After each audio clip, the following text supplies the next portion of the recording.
நான் எங்கள் ஆட்சியே நீடிக்க வேண்டும் என்பதற்கான சில புள்ளி விவரங்களை தான் பேசலாம். வார்த்தை ஜாலங்களுக்காகவோ அல்லது தனிப்பட்ட தாக்குதல்களுக்காகவோ எந்த பயனுமற்ற நிலையில் இருக்கிறோம். ஆனால் புள்ளி விவரங்கள் பொய்க்காது. புள்ளி விவரங்கள் ஒன்றிய அரசின் கீழ், நிதி ஆயோக்கின் கீழ், ரிசர்வ் வங்கியின் கீழ் கொடுக்கப்படுகிற புள்ளி விவரங்கள், அந்த புள்ளி விவரங்கள் எல்லாம் உங்கள் கையில் இருக்கிறது.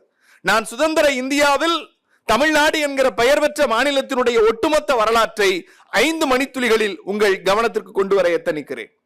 இன்றைக்கு கடந்த வாரம் இந்திய நாட்டிலேயே சுதந்திர வரலாற்றிலேயே இதுவரையில் இரட்டை இலக்கில் 15% தாண்டி 16% உள்நாட்டு உற்பத்தி என்கிற ஒரே மாநிலம் தமிழ்நாடு. முத்துவேல் கருணாநிதி ஸ்டாலின் அவருடைய ஆட்சி. இது என் புள்ளி விவரம் அல்ல.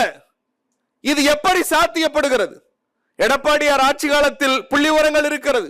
அம்மையார் ஜெயலலிதா ஆட்சி காலத்தில் இருக்கிறது. ஏன் முத்தமிழறிஞர் டாக்டர் கலைஞர் அவருடைய ஆட்சி காலத்திலும் இருக்கிறது.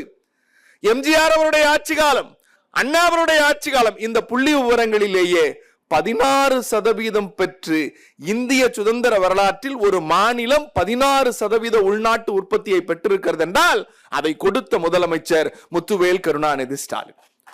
சார், முதலீடுனால என்ன சார் பிரயோஜனம்? முதலீடுனால் என்ன பிரயோஜனம் அப்படின்னா ஒரு மாநிலம் உயர்ந்து நிற்கிறது.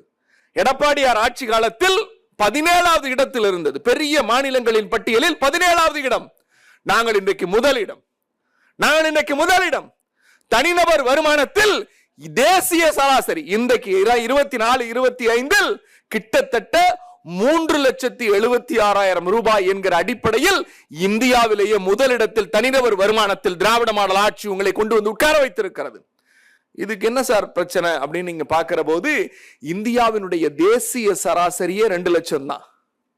இந்தியாவின் தேசிய சராசரி 2 லட்சம்.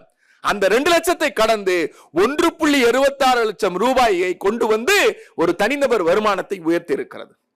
எப்படி தனிநபர் வருமானம் உயரும்?